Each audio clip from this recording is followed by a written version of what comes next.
Hello, my name is Dean Contover. This is The Current Buzz. Thank you for watching today. Today I have Sean McAdam. He's a sports writer, and we have a book here. We're going to show you Boston's America's Best Sports Town. And if you could zoom in on this a little bit, and we can get it. So thank you for coming. I appreciate it very much. My pleasure. Happy to be here, Dean. Yeah, I read the book. It's great if you want to know about Boston sports. I mean, I watched it or participated in or was at some of these events that you have written. So what made you write the book? What was going on in regards to I know America's best sports town, and everybody knows that. And everybody is either a Red Sox fan, some Sure. Yankee fans in the area. That's right. You know, Bruins fan, Patriots fan, of course. What made you write this, or whose idea was it, or whatever? Yeah, I got approached about almost 2 years ago now by a publishing house in Minnesota, which had the idea of publishing a couple of these. They actually had one at the same time I was writing this one about Boston. They actually had somebody writing it from a Chicago standpoint. So the idea was to do a couple of different cities and then market them in their respective areas. Right. So it was, I was in between jobs at the time, so it was an opportunity to kind of dive in. I had always wanted to write a book, but doing what I do, which is cover the Boston Red Sox and have done for 30 years, it's difficult to find the time. There's a lot of travel, there's a lot of late nights, there's a lot of unpredictability to my schedule, so carving out time to research and write a book and devote the time and energy needed was always a tough thing for me. But as I said, I was sort of in between jobs a couple of years ago, got approached by this publishing house in Minnesota. They said, you know, we'd like you to consider doing this. I gave it some thought and said, sure, this is the perfect time and the perfect opportunity. So I spent the better part of 6 or 8 months researching and writing it, and it was a lot of fun. It was challenging, it was a lot of work, but as I said, I had the opportunity that I otherwise wouldn't have with a more open schedule to devote the time to really dive in and do everything that was necessary. So it was a fun project. I enjoyed doing it. I like to say that the studio is at Parker Middle School here in Chelmsford, Mass, and you went to the Parker Middle School? I did, a long time ago. Walking through here today gave me a lot of deja vu. I actually, I think went here 2 years, back when I was here in the early 1970s. It was both a junior high school and also housed the freshman class, because what is now Chelmsford High School was about to open and they didn't have room for the freshman class there. So I went to 8th and 9th grade here, double sessions one year. It was so crowded at the time, which precipitated the need for the new high school. But yeah, I'm a Chelmsford native.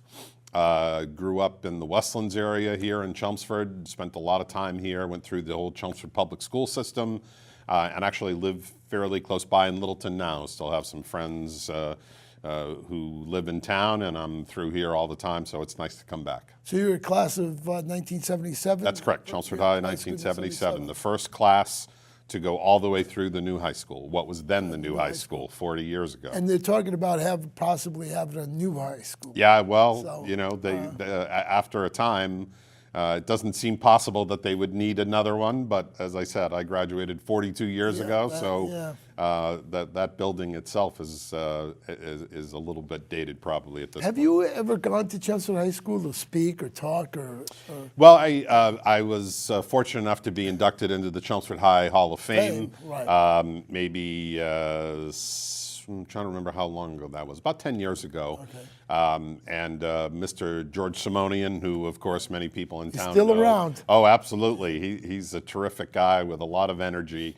And so I stay in touch with him as part of the Alumni Association from time to time. And I've actually been asked about going to speak at Chelmsford High. It hasn't worked out, but I'd be happy to do it. But I've been back a couple of times, and as I said, was honored to have been part of that Hall of Fame induction ceremony a number of years ago. And I once gave the graduation speech at a Chelmsford High graduation. Oh, wow. So that was an honor as well, too. So Oh, wow. I'm very proud of my Chelmsford roots and my Chelmsford High connections. Right. Let's talk about the book. Sure. All right. You have the Mount Rushmore of, let's talk about the top and then we'll talk about the rest of the book. Sure. But you mentioned Ted Williams, Russell, Bill Russell, Bobby Orr, and Tom Brady. Tom Brady. Right. Of course, Tom Brady. Yeah. I mean, So that was part of the exercise to, and part of the idea behind the book, Dean, is to sort of get people to have a little fun with it. It's the Right. kind of book I think that might, start a debate or, an argument at a bar with your friend when you're talking about who's the greatest this or what's your favorite that or what was the best game in Red Sox history or Patriots history. So the idea was to come up with a Mount Rushmore for Boston pro sports and have each of the 4 major teams represented. And we were talking a little bit before we got started that, a couple of them seemed no-brainers. Right. Bobby Orr, I think, was pretty obvious as the Bruins representative. A defenseman. That's Right, the case. right. Changed the game. Changed the game. Changed how the position was viewed. I suppose you could go back almost 100 years and talk about Eddie Shore as having a great influence on the game, and he did. But in the more modern sense, in the last 60 or 70 years, to me, Bobby Orr is the quintessential Bruin, having been on 2 Stanley Cup winners, having set all sorts of records for defensemen, and really changing how the game was played for a defenseman. It used to be that defensemen would stay in their own zone, and their job was to keep the puck out of their own net. But Bobby Orr turned playing defense in the NHL into an offensive position, Right. Almost like a point guard in basketball where he's directing the attack. And, the sad thing is that we don't know what else Bobby Orr could have accomplished but for the knee injuries that he suffered that really shortened his career to about 10 years. I mean, we were robbed of more opportunities to watch that great player play. But, yeah, he was a pretty easy pick as the Bruins representative. And I think the same can be said about Tom Brady. 5 Super Bowl champions as we speak. Who knows? Maybe there's more on the horizon, but, arguably the greatest quarterback in NFL history and certainly the greatest Patriot. You could make the argument maybe for John Hanna or some of the others that played back in the 60s and 70s, but I think most fans would recognize Brady as sort of I agree. the epitome of the Patriots. And then the other 2 were a little more difficult just because of the success and the length of the franchise history. I chose Bill Russell as the Celtics representative. That may surprise some who might want Larry Bird. But to me, Russell is the greatest winner in professional sports history, having won 11 championships in 13 years. I feel pretty confident that we're never going to see a player be that successful in terms of the number of championships won in that span of time. He was also player coach toward the end of his career. Just as Orr changed the position of defenseman than Russell did to an extent in terms of a center being a defensive presence, a shot blocker. So Russell was the choice with the Celtics. And then for the Red Sox, I chose Ted Williams. Again, the argument could be made, perhaps David Ortiz, having won 3 World Series, Carl Yastrzemski, Hall of Famer, Triple Crown winner, MVP. But most people regard Ted Williams as the greatest hitter who ever lived. And though he was never part of a championship team with the Red Sox, I thought his individual accomplishments and his reputation as the game's greatest hitter outstripped everything else. So that was the choice with the Red Sox. I see. I have a special question. It's not about the book. Do you vote in the Baseball Hall of Fame? I do. You do? Okay. Tell the people how that process works, because I don't think we know how the process works. Yeah.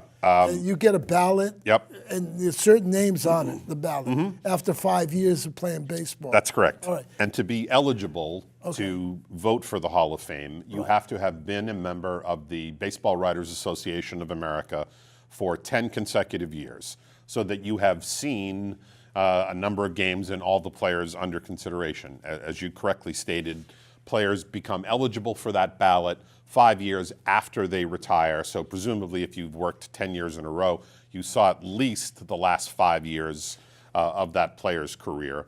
And it's an honor to have that kind of vote. Right. But in the era of social media in which we now live, it also opens up lots of people who are unhappy with your ballot, which gets published and made public. You get people saying, how can you vote for player A and not player B? And everyone's got their own opinion about who belongs. And, you know, from a baseball standpoint, and that's the sport that I've covered the most over my career, it's a good sign that baseball engenders that kind of debate. You don't hear people arguing about who should be in the Basketball Hall of Fame or the Football Hall of Fame or the Hockey Hall of Fame. There are some debates and arguments back and forth, but no sport engenders the kind of back and forth and exchange and debate and disagreements that baseball's Hall of Fame is. And I think that's a good sign for the sport that people are so... You think so? I mean, to me, it demonstrates that there is a real investment in the process, and people care, which isn't to say they don't care about the other three, but as I said, I think you hear more people, whether it's on talk radio or with your friends or you're at a backyard cookout, people talk about the Baseball Hall of Fame more than the other three put together. And they've probably been there. Correct. It's in Cooperstown. It's not, you know, you can drive there in about 4 or 5 hours, and it's a nice trip. And if you haven't been and you're a baseball fan, I recommend it highly. I agree. So you get a ballot, and you can vote for, as the ballot comes usually early December every year, and then it's due at the end of December, and the results get announced in mid to late January. And you get a ballot, and you may vote for as many as 10 players, though you are not instructed to vote for a minimum. There is just a maximum of 10 players that you can vote for every year on the ballot.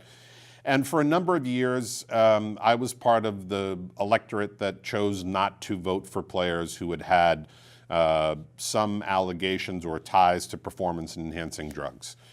Players such as Barry Bonds and Roger Clemens, to name the two most notorious players. And you've seen Clemens pitch. Oh, many. I covered his entire Red pitcher. Sox career and continued to see him when he was in Toronto and Houston and New York. So yes, I saw hundreds of Roger Clemens' starts, virtually all of them with the Red Sox.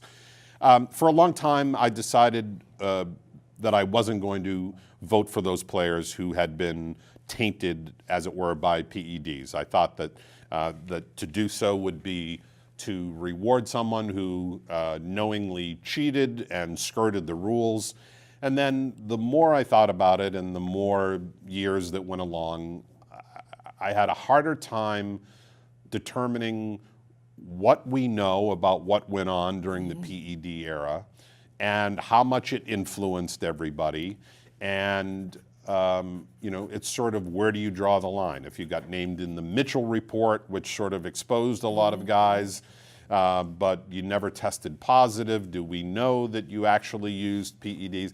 And after a while... Congressional hearings also. Right, absolutely. But after a while, I sort of threw my hands up and said, look, I can't be the judge and jury about what these guys did and who didn't.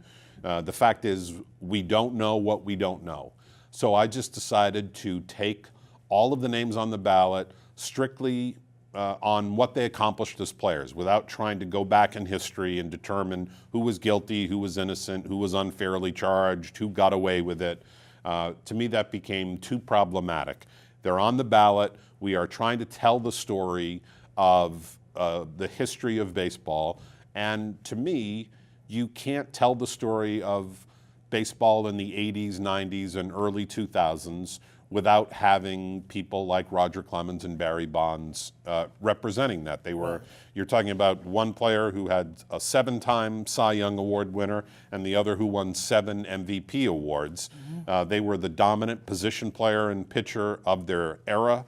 They rank among the greatest of all time. No one has hit more home runs than Barry Bonds.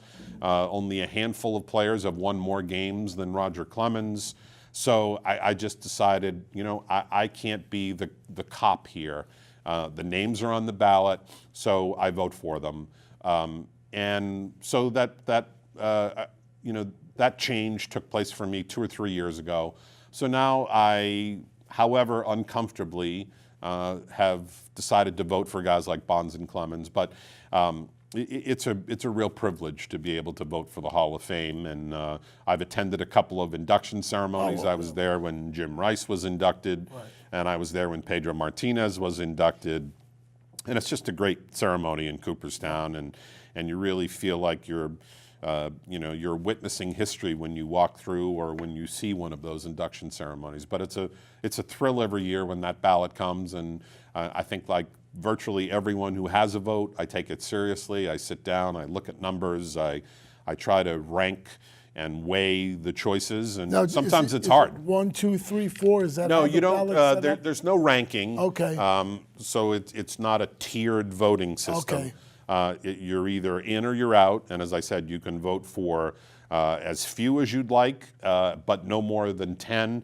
I think on this year's ballot, I voted for 8. That's among the most that I voted for a while. So we'll see. We'll see what happens, but it's. As I said, it's a privilege to be a voter. Now, if you retire, do you still vote? Once you stop covering the game, you get to vote for 5 more years. I see. And So I'm still actively covering the game, so I still continue to. I think I've voted 20 for the last 21 years because I've voted, or 20 years. I've covered baseball full time for 30 years. You need 10 years to qualify, so I've voted for about 20 years, and God willing, I got a few more coming. do you agree or disagree with the picks, real quick? There are times when I hem and haw about a particular player and ultimately decide, no, to me, he doesn't quite reach or qualify as an all-time great. A player might be this short, and I decide not to vote for him, and enough. You have to get 75% of all the ballots to qualify.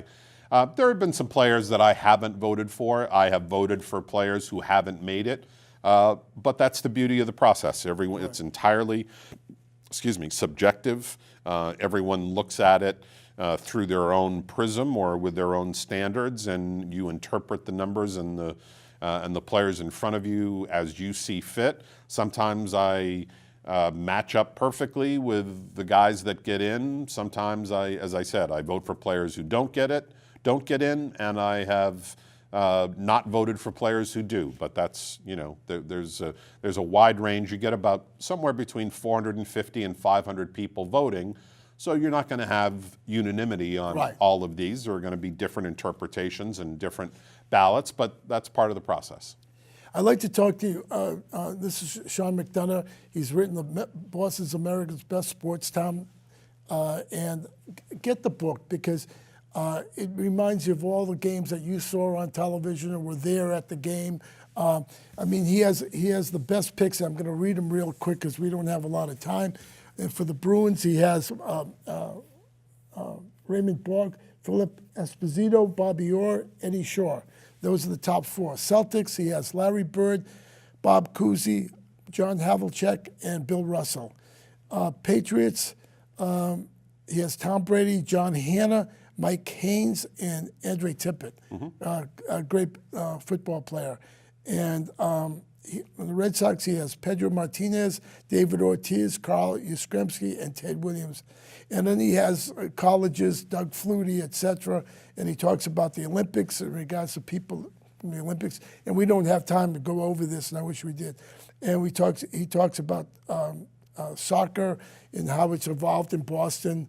And I mean, the focus of the book, as you might imagine, is the 4 major sports: baseball, basketball, football, and hockey. But we also, as you noted, spend some chapters on the college scene, whether it be Flutie in the Boston College years back in the 80s. His pass. Some great games there, certainly, and it's funny. I've always noted this irony growing up in the area that Boston, of course, is home to, I think, more colleges than almost any city in America.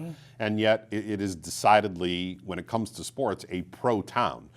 College football is not a big deal around here for the most part. BC is the only, well, we have UMass now. The State University is now a Division I program, but that's fairly recent.